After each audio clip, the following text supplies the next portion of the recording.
next guest is here right now. LIza Garcia is CEO of her own company. She's also a best-selling author. She's got a new book called Never Drink Coffee During a Business Meeting, Inside Advice from a Top Female CEO, and she joins us right now. How are you?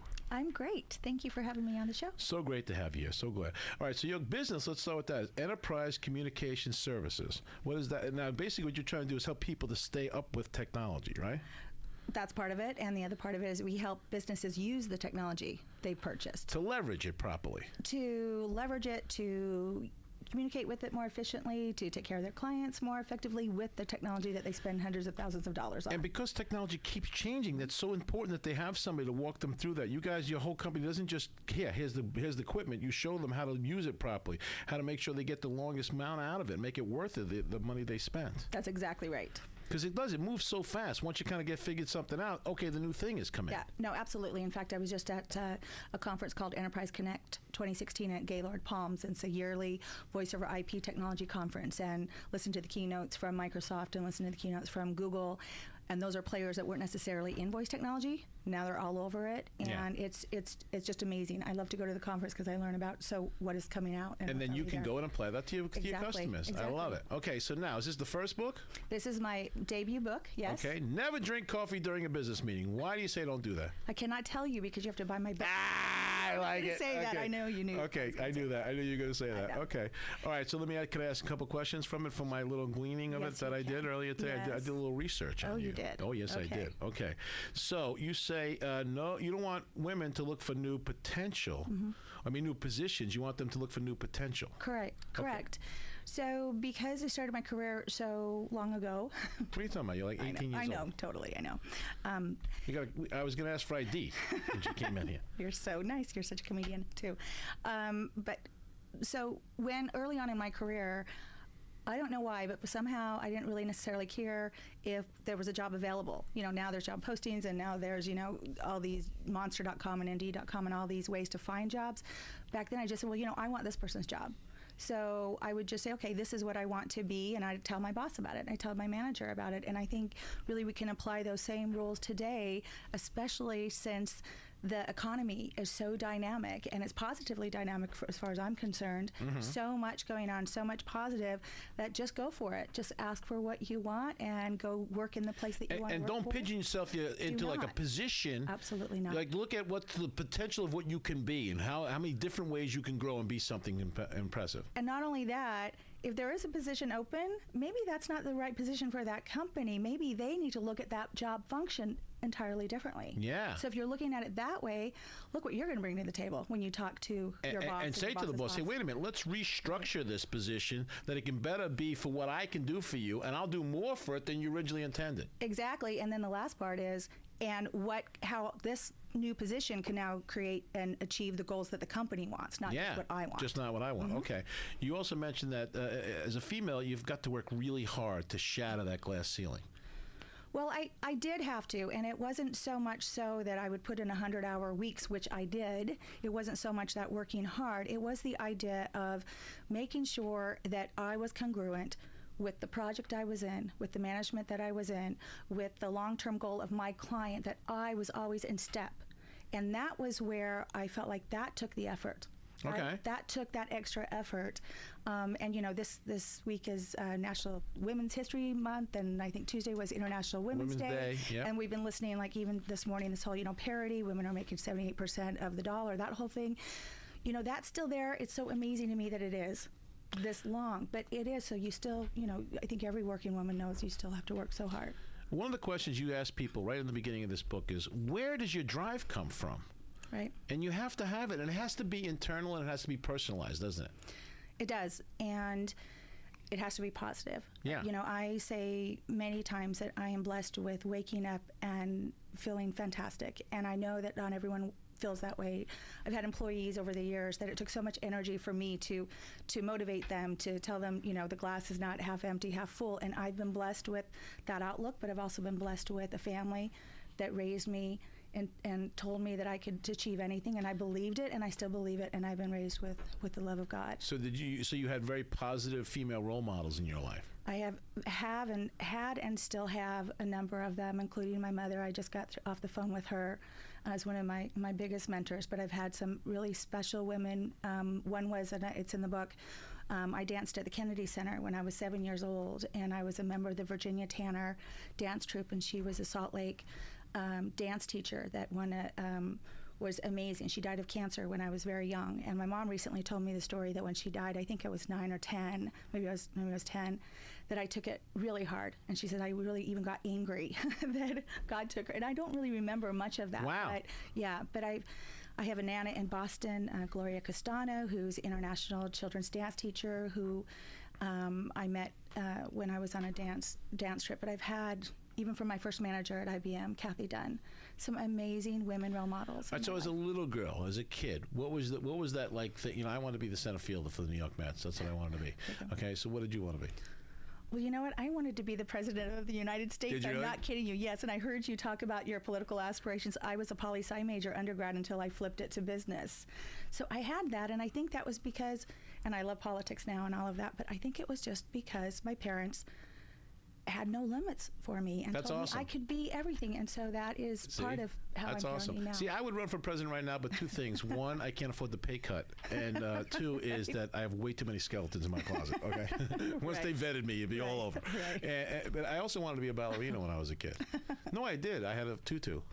I believe it. All right, fine. I had a 4.4. Look at Kathy going to me, Pete. It was a 6.6. Fine, whatever. Keep a straight face All right. there, but okay, yeah, thank you. really. All right, so you also say that if you want to be good in business and you're a woman, you need to understand stuff about golf and Monday Night Football.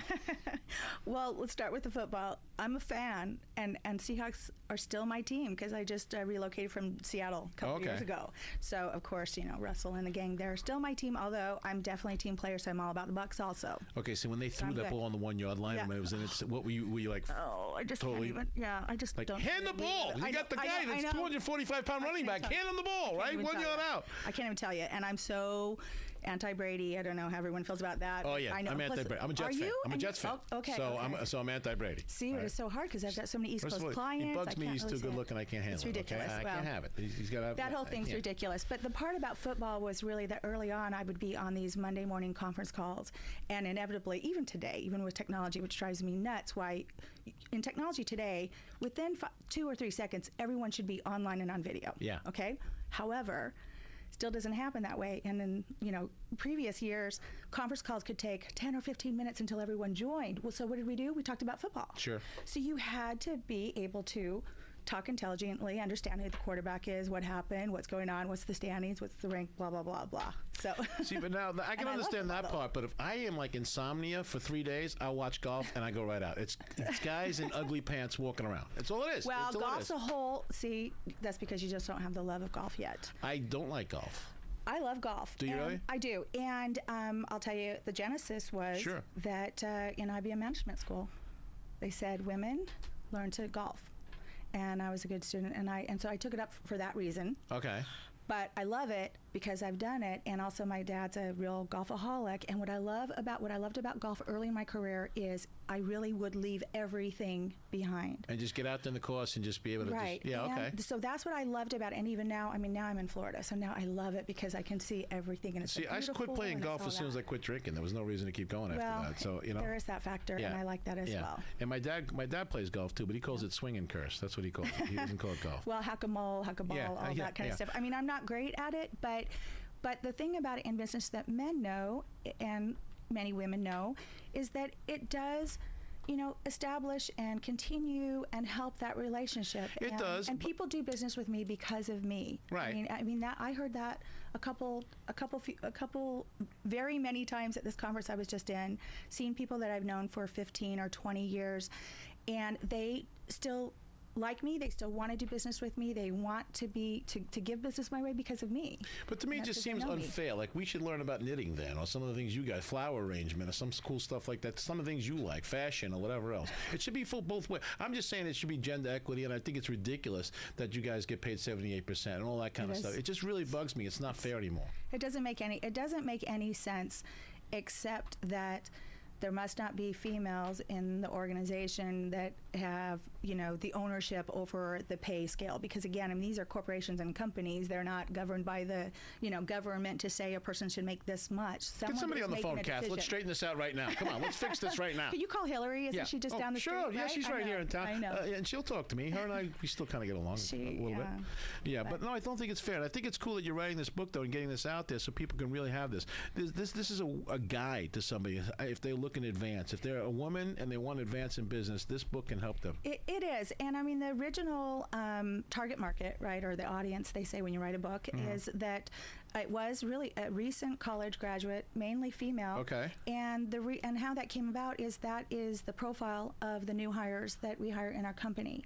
And so it was those things I put in the book that I can't put into the employee manual, for instance. Sure. You can say dress appropriately. What's appropriate? What's appropriate to you and me and someone else might be different. Sure. So maybe offline I might say, probably the showing of the tattoo is not the best thing for this makeup, conference. a little less, right. Okay. Exactly. So it started that way, but as I started to go through revisions, and you wrote a book, you go through revisions, I started, have other people to give it to other women in business that I know, and even men in business that I know, and they would say, Liza, you keep saying this is obvious. This is just obvious to you.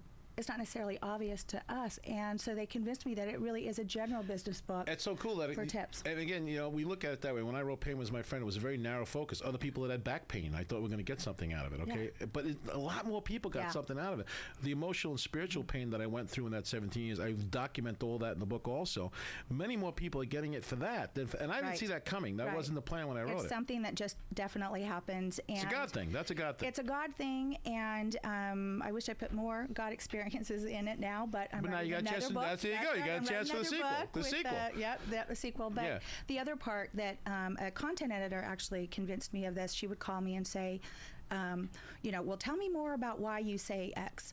And so then I would give her the story, FBI San Diego job, this or that happened. And she got me to put what we call field notes in the book. So I put these field notes of my specific times with Starbucks, was my client, with Nike, with NASA, with our clients. I mean, that's why we're called enterprise. It's all enterprise-sized clients. So those are the fun part of the book. Very cool. Yeah. FBI? Were you in the FBI? No, they were my client, FBI, in Seattle during the WTO, and there were some protests. It was way back. I managed that, and our company did that one, and then FBI San Diego. Wow. Yeah, it was fun. There's a good FBI story in the book, I'll tell you. Okay, good. All right, we're going to do this. We're going to take a break. When we come back, I have two really big questions for you that I got from looking you up, okay? I want to know what the woman equivalent to the power tie is. Okay. And I also want to know that the secret weapon of all female CEOs is. You're giving all my secrets away. No one's going to buy my book.